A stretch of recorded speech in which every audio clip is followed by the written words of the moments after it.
नहीं वाले हैं और कुछ संकरित कांग्रेस के लोग हैं वो जो यहाँ पे लोगों की जहनीत को खराब करने की कोशिश कर रहे हैं। किसी के बातों में मत आते हुए बैरिस्टर असदुद्दीन ओवैसी साहब के हाथों को मजबूत करो, इम्तियाज जलील साहब के हाथों को मजबूत करो, अकबर साहब के हाथों को मजबूत करो। बात से है वहाँ पर भी MIM है, हमारे पास बहुत ज्यादा डेवलपमेंट है। अगर आप भी चाहते हैं कि आपके स्ट्रीट लाइट्स, आपका ड्रेनेज, यहाँ पे सब चीज डेवलप हो तो आपको MIM को वोट देना पड़ेगा। यही डेवलपमेंट करेंगे हमारे कैंडिडेट शेख आमिर।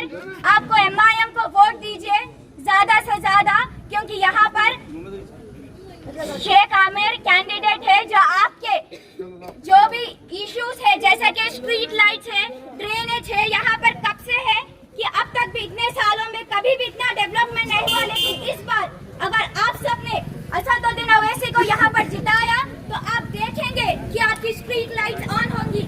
जहाँ पर कहीं पर भी लाइट्स नहीं है, छोटे बच्चों के लिए इतने इश्यूज है, आप देखेंगे गटर में है, ये है, वो है। बट अगर आप चाहते हैं कि यहाँ पर हर चीज का डेवलपमेंट हो, यहाँ का ड्रेनेज सिस्टम, आपको साफ पानी मिले, तो आपको MIM को वोट देना होगा। कल आपको कांग्रेस को हराना है, कल आपको असदुद्दीन ओवैसी साहब को जिताना है। मैं जानता हूँ कि उदगीर के अंदर किस तरीके की साजिशें रची जा रही है। मैं जानता हूँ कि उदगीर के नौजवानों को किस तरीके से भटकाया जा रहा है। याद रखिएगा उदगीर के नौजवानों, ये जो पंजा है ये खूनी पंजा है, ये वही पंजा है जिसने मुसलमानों को पिछले 75 सालों से पीछे ढकेलने का काम किया है। अगर हमारे साथ इंसाफ नहीं किया गया तो यही खूनी पंजा था जिसने हमारे साथ इंसाफ नहीं किया। यही खूनी पंजा था जिसकी वजह से मुसलमानों को, हमारे SC समाज को रिजर्वेशन नहीं मिला।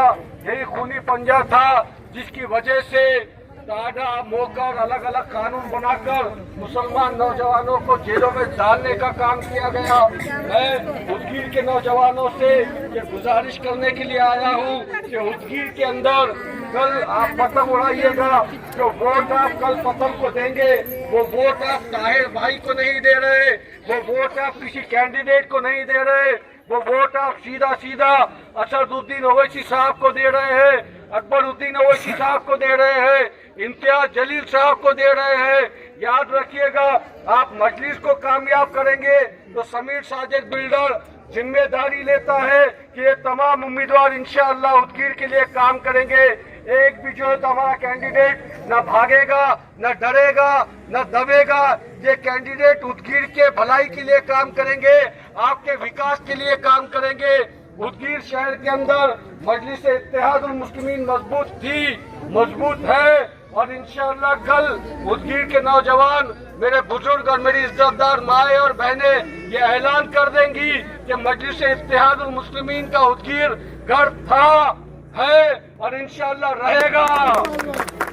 मीडिया 24/7 में आपका स्वागत है। मैं अंसार सिद्दीकी हूँ। जैसे कि आप देख रहे हैं कि हम 3 नंबर वार्ड में यहाँ पर पहुँच चुके हैं।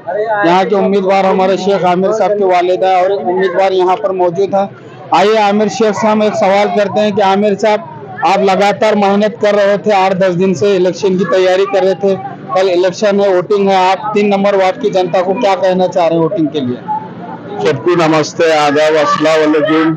मेरे वार्ड नंबर 3 के सभी माँ और बहनों और भाइयों से मैं दिल से गुजारिश करता हूँ, कल 2 तारीख को जल्द से जल्द घरों में से निकलकर मजलिस इत्तेहादुल मुस्लिम को कामयाब करो। 3 नंबर पटन का अपना बटन है, हमारे अम्मी का नाम है रफीका बेगम मोइनुद्दीन। सब जनों पैनल टू पैनल किसके बहकावे में आओ मत, कांग्रेस वाले हो, राष्ट्रवादी वाले हो। 70 सालों से कुछ कांग्रेस वाले अफवाह फैला रहे हैं, तो मेरी माँ और बहनों से मैं गुजारिश करता हूँ कि कांग्रेस वालों की और राष्ट्रवादी वालों की बातों में ना आओ। 70 साल में कांग्रेस क्या करी तो आप करेंगी। 70 साल हो गए और उदगीर का खासदार आके 1-1.5 साल हो गए। उदगीर का खासदार कांग्रेस का उदगीर में कदम नहीं रखा, उदगीर की अवाम जिता के नहीं। तो मेरी माँ और बहनों और भाइयों से सबसे दिल से गुजारिश करता हूँ, ज्यादा समय नहीं लेते हुए अपनी बात खत्म करता हूँ। कल 2 तारीख को जल्द से जल्द घरों में से निकलकर पोलिंग बूथ पे जाके मजलिस इत्तेहादुल मुस्लिम को कामयाब करो। और इंशाअल्लाह ताला मैं आपसे जो वादे के हैं, जैसा कि नल पट्टी हो, घर पट्टी हो और गली की रोड हो, नाली हो, और इंशाअल्लाह जो भी मसले मसाले हैं ये वादे के साथ मैं 3 तारीख को ही पूरे कर दूंगा आपको। इसी के साथ साथ हमारी बहन भी निदा हाशमी भी यहाँ पर मौजूद है। निदा बहन से हम पूछते हैं, जिस तरह आमिर साहब ने बताया है, तो आपके कुछ सोच दिमाग में कुछ बातें हैं जो 3 नंबर वार्ड को कहना चाह रहे हैं, आप बोल दो। हाँ जी, देखिए हम खुद हैदराबाद से है, जहाँ पर MIM बहुत सारे सालों से वहीं पर है। अगर आप हर बार किसी और पार्टी को चांस दिए तो इस बार भी आप MIM को चांस दीजिए। यहाँ पर डेवलपमेंट की बहुत ज्यादा जरूरत है। Street lights, drainage system, tap water, drinking system यहाँ पर सही नहीं है, जिसकी वजह से बहुत सारे डिजीजेस होते। तो ये बहुत ज्यादा इम्पोर्टेंट इलेक्शन है। सबको, पब्लिक को ज्यादा से ज्यादा ये चाहिए कि वोट हमारा बेसिक राइट और कॉन्स्टिट्यूशन में है, तो आपको देना बहुत जरूरी है, क्योंकि ये हमारा हक है और हर किसी को अपने हक को सही तरीके से इस्तेमाल करना चाहिए। वोट हमारा बेसिक राइट है जो कि कॉन्स्टिट्यूशन में है, तो हर किसी को अपने वोट की पावर समझना चाहिए और यह हर किसी का रिस्पॉन्सिबिलिटी, जिम्मेदारी है कि वो वोट दे।